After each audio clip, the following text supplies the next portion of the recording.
Assalamualaikum dan salam hormat. Berita Pagi Sarawak edisi 29 Ogos bersama saya Muhammad Azizi Rahim. Pembukaan Kampus Pusat Kecemerlangan Teknikal Sarawak Sentex di Mukah bakal melahirkan lebih ramai pekerja mahir dan pakar selaras dengan keperluan revolusi industri digital. Ketua Menteri Datuk Patinggi Abang Johari Tun Openg berkata, ia sekaligus meningkatkan lagi keperluan tenaga mahir dalam kalangan belia Sarawak, khususnya industri minyak dan gas serta bidang pertanian bagi mencapai negeri maju menjelang tahun 2030. Yang sesuai dengan latihan yang kita beri kepada para pelatih kita dalam sektor-sektor yang penting dalam pembangunan kita. Umpamanya hari ini sektor minyak dan gas, termasuklah maintenance culture, kerana di sini juga ada tak jauh Tanjung Manis, iaitu kawasan Mumbat Kapal, bermakna dia ada hubung kain. Tambahnya, Sentex bukan sahaja menyediakan keperluan pendidikan kepada belia tempatan, malah turut dibuka kepada kemasukan pelatih-pelatih dari luar rantau ini. Ini katanya akan mengubah cara pembelajaran pelatih tempatan dengan kehadiran pelatih warga asing yang akan menjadi rangkaian yang memberi faedah pada masa depan. Beliau berkata demikian pada pelancaran Akademi Minyak dan Gas dan Akademi Kelapa Sawit dan Pertanian di Sentex Mukah. Kampus Sentex Mukah bernilai RM50 juta tersebut mampu menampung lebih 800 pelatih pada satu-satu masa, menyediakan pelbagai program berkaitan industri minyak dan gas serta kelapa sawit dan pertanian. Sentex mempunyai kampus di Kuching, Lundu, Betong, Dalat dan Lawas. Seramai 94 pendatang asing tanpa izin parti didapati positif COVID-19 semasa operasi pengesanan yang dilaksanakan di dua ladang kelapa sawit di Sibu.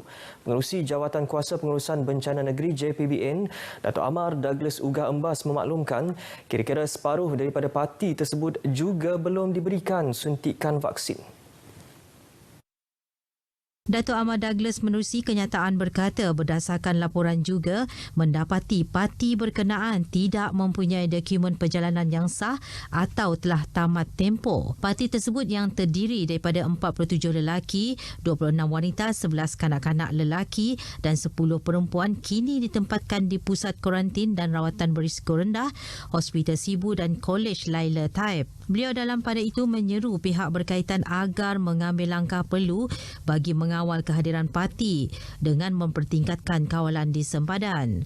Selain itu, pematuhan dan pemeriksaan berterusan juga perlu dilaksanakan, khususnya di kawasan peladangan dan tapak pembinaan. Kejayaan atlet Paralimpik angkat berat negara, Boni Bunyau Gustin meraih pingat emas dan mencipta rekod baharu dalam Sukan Paralimpik Tokyo merupakan hadiah terbaik Hari Kebangsaan 2021. Menteri Belia dan Sukan Sarawak Datuk Abdul Karim Rahman Hamzah menerusi kenyataan medianya mengucapkan tahniah kepada atlet kelahiran Syrian itu atas kejayaannya sekaligus membuktikan bahawa Boni adalah atlet Paralimpik negara yang terbaik dalam kategori lelaki 72 kg. Beliau juga berjaya mencipta rekod baru dengan angkatan 228 kg. Pingat emas tersebut merupakan pencapaian terbaik pasukan angkat berat negara sejak tahun 2008.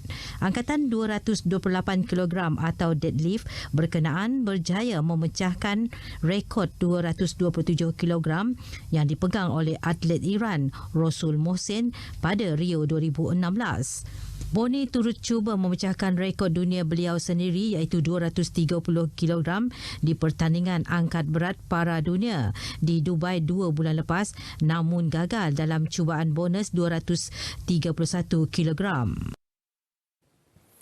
Kembara jalur gemilang anjuran Jabatan Penerangan Negeri Sarawak bersempena Hari Kebangsaan dan Hari Malaysia tidak melibatkan agensi lain bagi mematuhi prosedur operasi standard SOP pandemik COVID-19. Pengarahnya Swadi Guliling berkata rombongan kembara jalur gemilang berkenaan melibatkan 6 kenderaan dengan 30 orang peserta. Suadi memberitahu program ini sekaligus menyemarakkan semangat cintakan negara dan patriotisme dalam kalangan masyarakat. Jelasnya pihak jabatan mengambil inisiatif menerusi kembara berkenaan dengan mengibarkan jalur gemilang selain memainkan lagu patriotik di tempat awam. Beliau berkata demikian kepada pemberita pada pelepasan kembara jalur gemilang di Waterfront Miri. Pergerakan rentas daerah dari zon selatan ke daerah lain perlu mendapatkan permit polis Diraja Malaysia dan juga keputusan negatif ujian RTK antigen atau RT-PCR yang diluluskan oleh Kementerian Kesihatan Malaysia.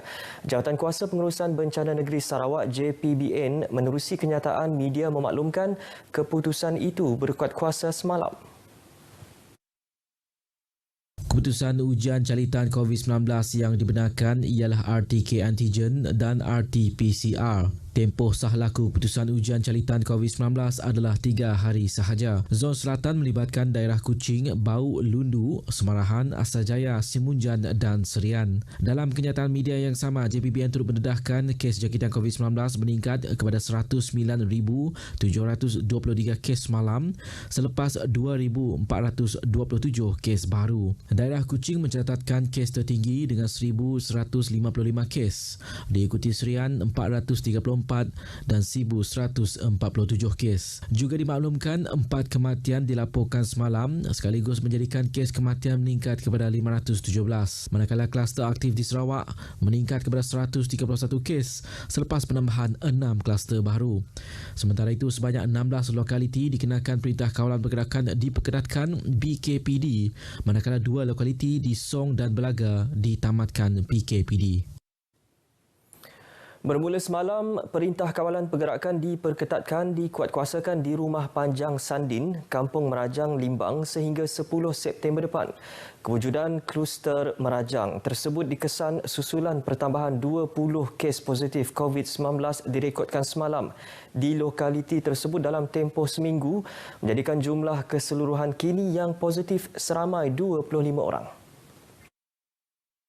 Pengerusi Jawatan Kuasa Pengurusan Bencana Bahagian Limbang, Insinyur Ahmad Deni Ahmad Fauzi ketika dihubungi pemberita RTM mengesahkan perkara tersebut dan ujarnya tindakan segera telah diambil selain menyatakan daerah Limbang kini telah bertukar daripada status kuning kepada jingga. Menurutnya seramai 74 individu dari rumah panjang itu telah disaring, 25 daripadanya positif dan selebihnya negatif, selain memaklumkan kesemua yang positif telah ditempatkan di pusat kuarantin dan rawatan berisiko rendah di daerah Limbang. Dedahnya, kes positif pertama dan kedua dikesan melibatkan pasangan suami isteri yang mempunyai sejarah perjalanan dari zon merah setelah menghadiri upacara pengebumian pada 12 hingga 16 Ogos. Hasil saringan kesihatan di Hospital Limbang, wanita itu telah disahkan positif pada 20 Ogos setelah menunjukkan gejala seperti demam, sesama dan batuk, manakala suaminya disahkan positif pada 24 Ogos hasil saringan kontak rapat. Katanya bertindak pantas saringan kontak rapat kepada suami isteri itu telah dilakukan pada 21 Ogos sebelum pengesanan kes secara aktif dilaksanakan kepada semua penghuni 19 pintu di rumah panjang itu pada 26 Ogos. Perumahan Taman Jason Fasa 2 dan Fasa 3 serta Lorong 9 Taman YTD di Bintulu bermula Jumaat lalu dikenakan Perintah Kawalan Pergerakan diperketatkan PKPD ekoran berlaku 30 kes jangkitan COVID-19.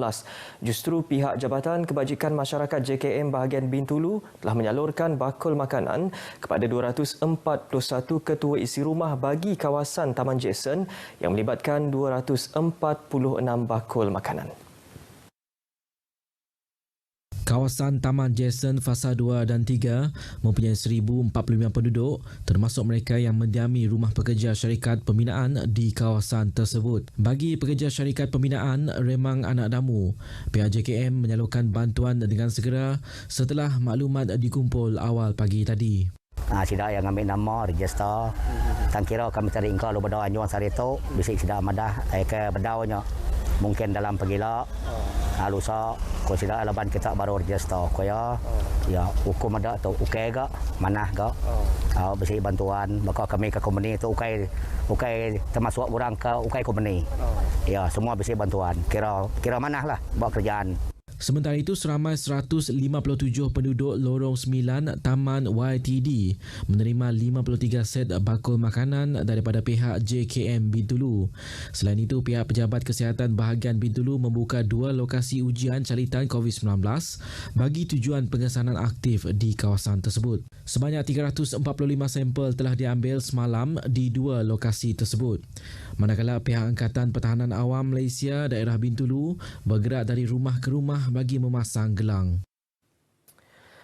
Keputusan Jawatan Kuasa Pengurusan Bencana Negeri JPBN Sarawak baru-baru ini yang hanya membenarkan individu yang sudah menerima 2 dos lengkap vaksin COVID-19 sahaja dibenarkan bekerja di pejabat mendapat reaksi positif daripada orang ramai.